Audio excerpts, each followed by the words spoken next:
Hello, I am Leah Wilson, Executive Director and co-founder of Stand for Health Freedom, a growing international movement in the US and Canada. And we are committed here at Stand for Health Freedom to supporting policies and policymakers and other elected officials that stand to strengthen your right to choose how you care for your own body and how you care for the health of your children. And that is why we are here today with Dr. Scott Jensen talking about his upcoming race for Minnesota governor. Thank you so much, Dr. Jensen, for joining me. Thank you, Leah, for having me. Obviously, this is a critically important topic, and it's going to drive a lot of discussion for the next 12 months. So I really appreciate your commitment to it. Yes, and Dr. Scott Jensen is a physician, practice owner, family medical physician. He also is a former state senator in Minnesota, and now he has taken the leap to run for governor in the great state of Minnesota. So let's just dive right in and tell us how you made the decision to be in the position you are today of deciding to run for the governor of Minnesota. Leah, 25 times in a row, conservatives have lost statewide elections in Minnesota. It's been a long time since we've won. I think people are powerfully engaged on that specific issue alone. We're seeing the devastation that's come from that. We're seeing our public safety in Minnesota absolutely in a critical state. Thankfully, the Minneapolis Police Department was not defunded last night in the local election. But nevertheless, we're seeing people disrespect the work that the police must do. Police officers don't know what they're going to encounter when they begin a shift. Incarceration has to be used as a deterrent for criminals, particularly felons, intent on doing harm, violent harm to others or their property. We're seeing kids not being provided with a foundational education that might allow them to dream dreams and then go fulfill those dreams. Instead, they're being indoctrinated. They're being treated like Play-Doh, and they're being shaped and molded into something that someone wants.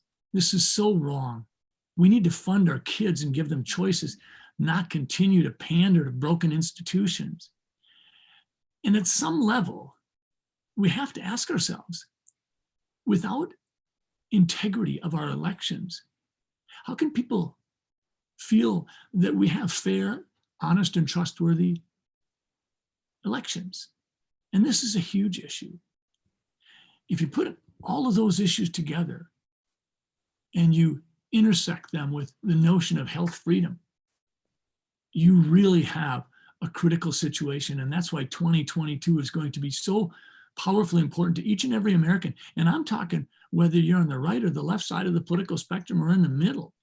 The bottom line is, if you don't have health freedom, if you don't get to choose how your body is physically treated, what is important to you as you champion your own healthcare, if we don't have those things, we don't have much.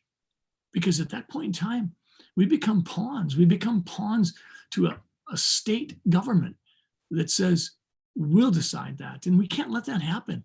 I honestly think that a lot of what drove last night's election results had to do not just with parents, especially moms, concerned about the education for their kids. It had to do with the deeper moral fiber within all these parents. And that had to do with freedom and parental rights, and the same freedom that allows parents to be involved with what their children are being taught. That same freedom drives and allows parents to decide how their children receive healthcare interventions, what their children need. I think that health freedom and parental freedom to choose for their children and education freedom, I think they're interwoven into something that's incredibly important. Yes, the fabric of American values, right? And so as it relates to health freedom in particular, as a practicing physician, do you endorse any of the medical mandates that we are seeing today? And have these policies affected your doctor-patient relationship? That's a big question. I don't endorse any of these government-imposed mandates. I have railed against them, whether we're talking mask mandates for a 4-year-old, or whether we're talking a vaccine mandate or a de facto mandate or a passport. These things are immoral. I find it compelling that about 16, 18 months ago, we had just the beginnings of this conversation when we talked about, do we treat people who have had COVID and recovered, do we treat them with any special privilege? Because there was no vaccine on the horizon at that time. And the answer was a resounding no. It would be unethical to give people who had COVID-19 and recovered and had antibodies and were presumably substantially immune to COVID-19. It would be unethical to give them special privileges.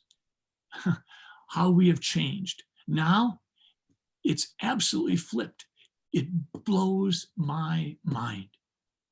So, in a word, immoral is what I think of these mandates. Now, there was a second part of your question, and if you don't mind, Leah, I'm going to ask you to state that again because I want to make sure I answer that with a little bit of precision. Yes, and have these policies affected or influenced the dynamic of your own doctor-patient relationship in any way? It's a complicated question. There's probably 3 dynamics that it has absolutely influenced. The first one would be the dynamic of the patient within him or herself. They come in not feeling comfortable, not feeling empowered. They oftentimes come into the doctor's office feeling a little bit abandoned, a little bit betrayed by the medical profession. So right away, they're either defensive or closed down. Then the dynamic of the patient-doctor relationship has to be considered. And that's a powerful impact because it's almost as if the trust and advocacy that we have been sharing for the previous 10 years has been thrown out the window. And I have to rebuild it. And that takes time. And that means that sometimes we don't have as much time to deal with maybe the critical issue of congestive heart failure or emphysema or asthma, because we've got to rebuild a relationship. That compromises the quality of our healthcare, the quality of the healthcare that the patient receives. And then there's another dynamic, and that's the dynamic after the visit, particularly in regards to the physician or the caregiver. We don't feel as good, Leah, about what we're doing.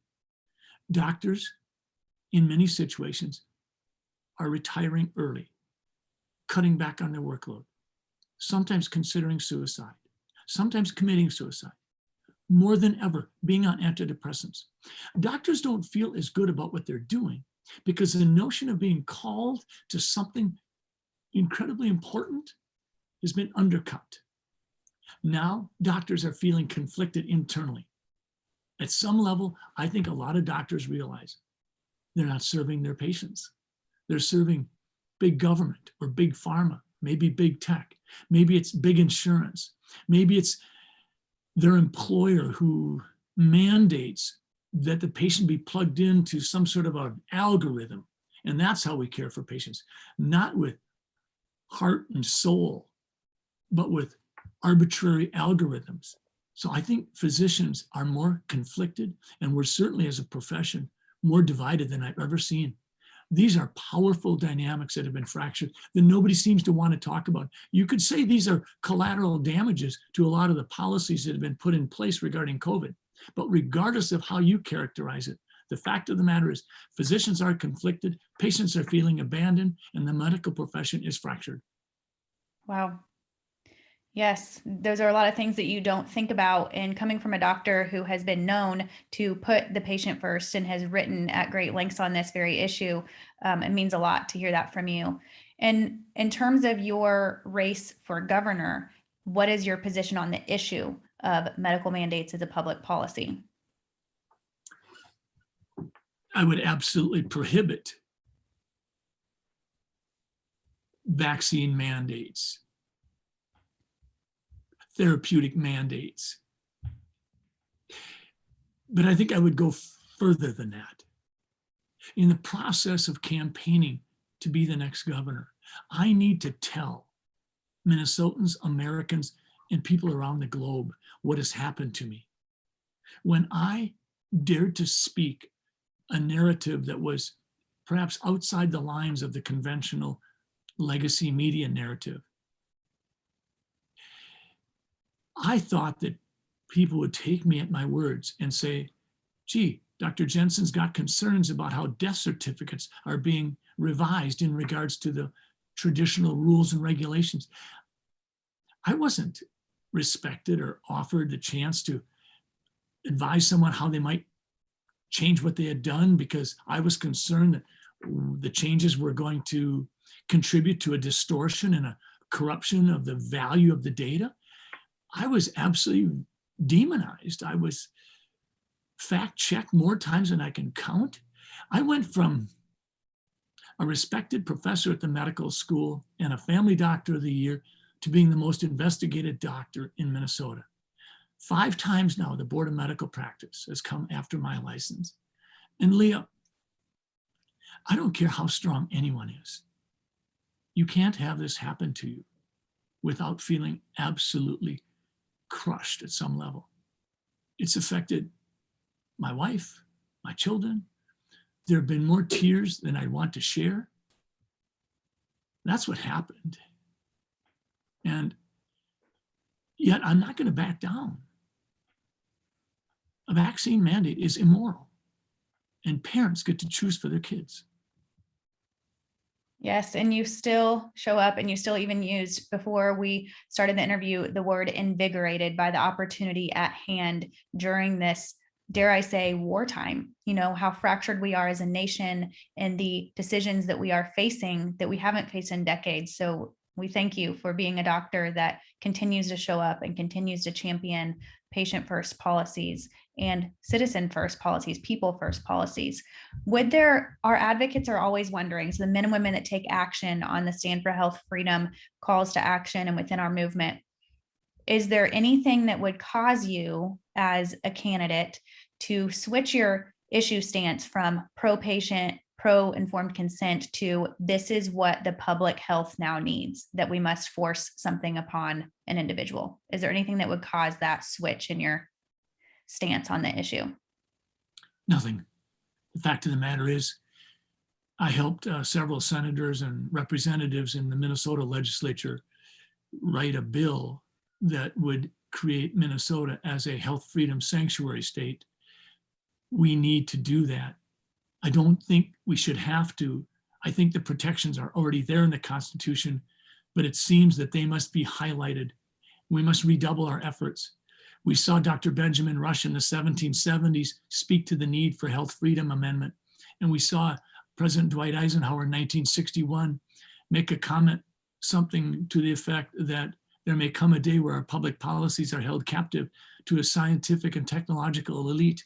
And I think we're living through that right now. We desperately need to have our rights protected.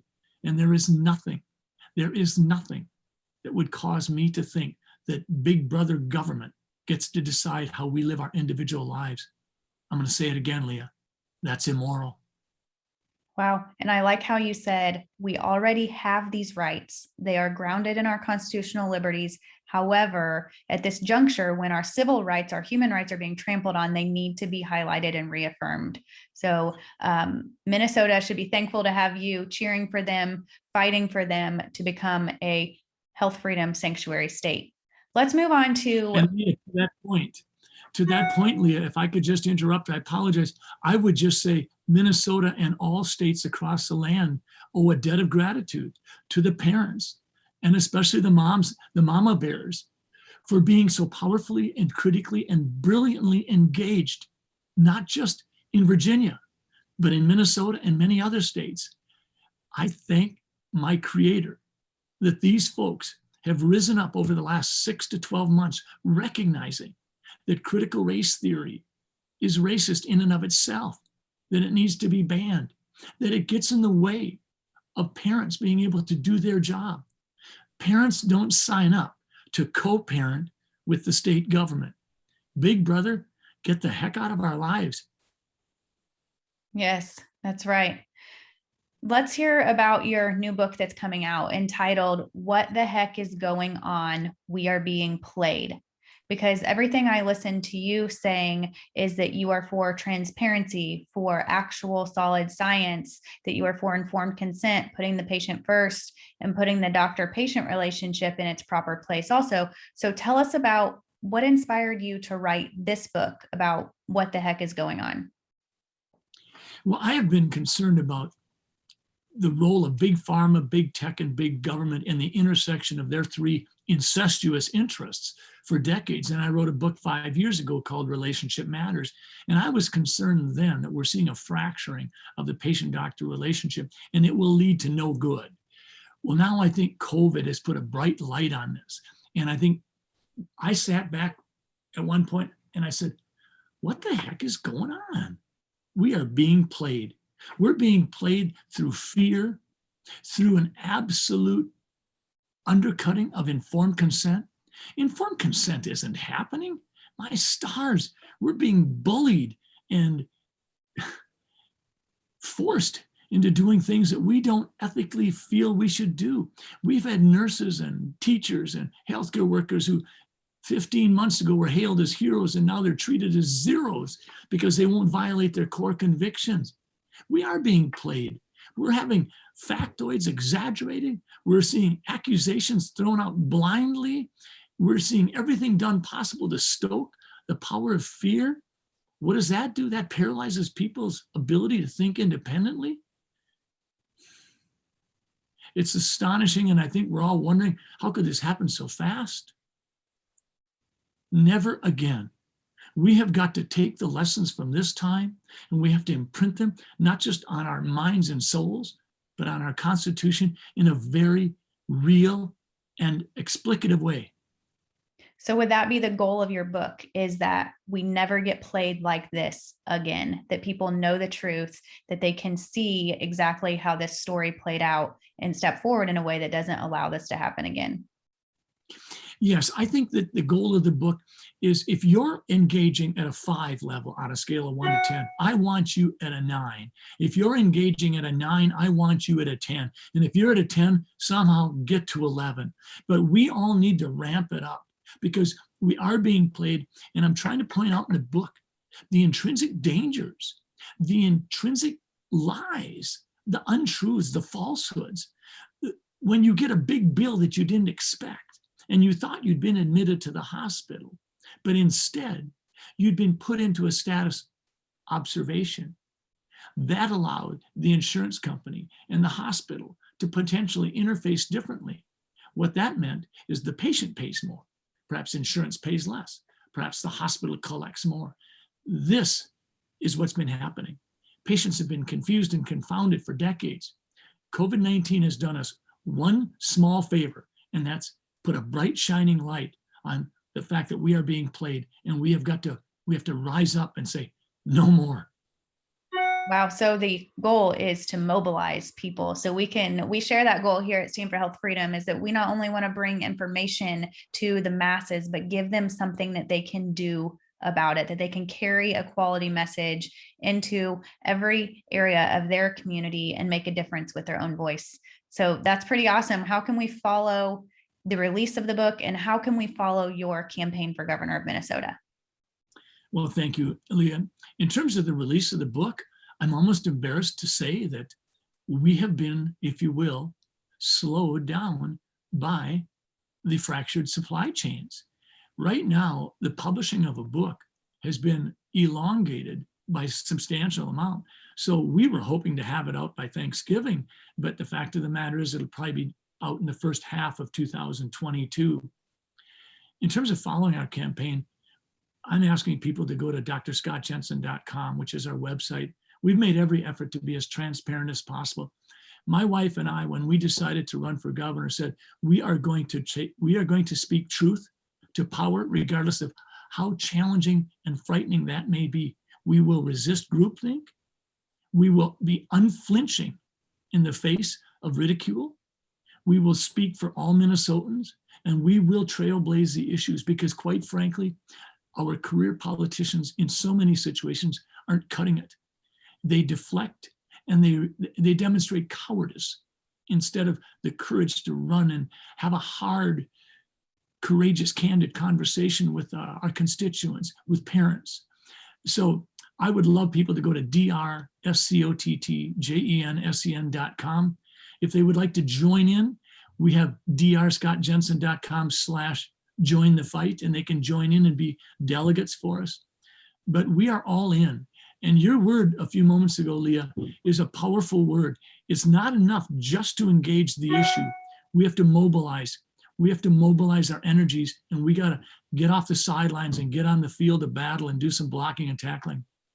It's powerful to hear from candidates like you who are taking everything we're hearing in the mainstream media and talking straight back to it with our own story, our own narrative, our own goals and ambitions for our children and for this country. So thank you so much for the effort and energy that you are pouring into this race and into helping your patients and now the American public. So please do go to the comments and click on drscottjensen.com and get plugged into his race so that you can support it in any way that you can, and watch for other pro-health freedom candidates in your state for governor, for lawmaker, for county commissioner. You know, at every level, there are seats that need people supporting our rights to choose how we care for our bodies and how we care for our children. Thank you so much, Dr. Jensen. We'll be in touch. Thank you, Leah.